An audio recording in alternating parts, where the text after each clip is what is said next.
Hi, Mommy. Happy birthday. I wanted to give you these new poems I wrote. It's called Poems of Love 4. Happy birthday. Let's begin. Fruitful Spirit. The fruits of the Spirit. What are they? The fruits of the Spirit are love, joy, peace, patience, kindness, goodness, gentleness, meekness, faithfulness, and self control. Do you have the fruits of the Spirit in your heart? Do you have a fruitful spirit? A fruitful spirit that cannot be cut down when troubles come your way? A fruitful spirit that hears the word of God and understands what it says? A fruitful spirit that produces a rich harvest, a harvest that lasts for eternity? Who is my grandmother? She was always kind to me, even when others were cruel. She always loved me, while many called me a fool. Her love was special and true. She loved me all the time, even when I was feeling blue. She sent me gifts of joy on my birthday and on Christmas. She may be gone, but she will always be with us. Who is she? She is my grandmother, a woman unlike thee. To my mother Lynn, I love her for who she is. She took care of me, with no sign of bliss. My father said she ran away. It was a joke, I know, a joke she didn't have to pay. My mother is loving and kind. She is warm and forgiving, even when she has a lot on her mind. I'm both the deceased and the living. On Mother's Day, I give her a flower to show my appreciation. To my mother Lynn, I am your son. Sonia's sister. They've always been close, close as sisters can be. They've had their tribulations and trials, but now they are free. They greet each other with loving smiles, smiles that everyone can see. They may have lost their home, but they will always have each other. As their children freely roam into a world unlike any other, these sisters will never moan. One sister joined the army, the other became a lawyer. One sister's personality is bubbly and charming, while the other's is mesmerizing and broader. One sister may not have special training, but let me tell you something, mister.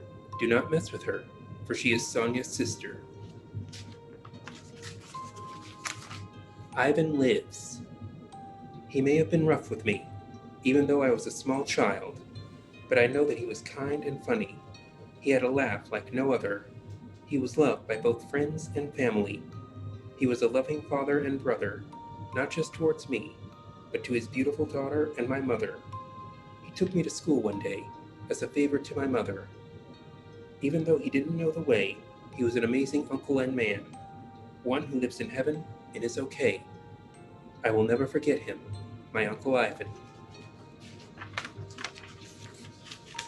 To my father Buck, I love him for who he is.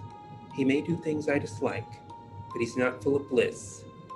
In my transformation, he played a role, teaching me about things that were good for my soul.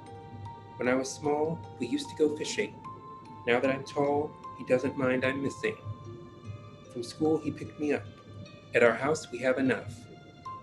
While he mows the lawn, I pick up the sticks. When he leaves at dawn, I live in a house of bricks.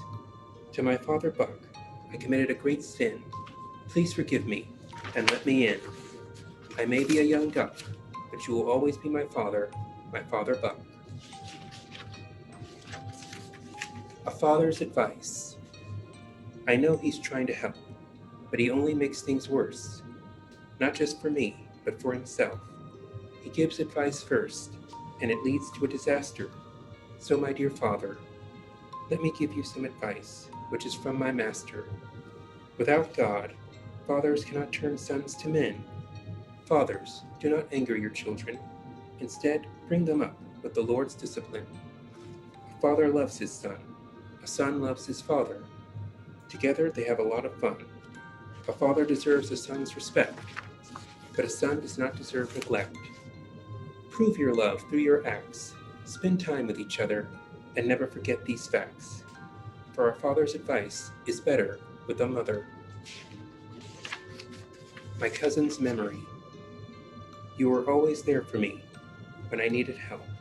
You were always happy, even when things were dark. I can't tell you how much you mean to the whole family. Though I can't feel your touch, I can hear your laugh and voice. Even though we are far away, I will always rejoice for all of our kin and for all of the things we did, in loving memory of my cousins, who were my aunt's kids. Noel II. Born in the year of 1993, on the first day of April, his parents were so happy they could hardly stand still. He was named Noel II, after his beloved father, who was born the day after Christmas, and is said to be quite a charmer. Regina Lynn was born on the fourth day of April. Her baby boy filled her with such glee, she couldn't help but let out a shrill. On the first day of April, Noel II came to be, with a special purpose to fulfill, for it was his God-given destiny, a destiny that led to the creation of a passion for faith, literature, and poetry, for he wrote poems that would later be called the Poems of Love. The Stuffed Barney. He was always my favorite toy, ever since I was a small child. Everywhere I went, he brought me joy. He was given to me on Christmas by Santa. I love you, you love me. That was his classic mantra. He may not work anymore, and he may have dust, but he will always be my favorite toy, which is why keeping him is a must. I may have grown up, but my stuffed Barney will always be my friend, in times of trouble, and even when I'm facing the end. Happy birthday, Mother. I love you. And Daddy, thank you. I couldn't have done this without you. Happy birthday. Bye.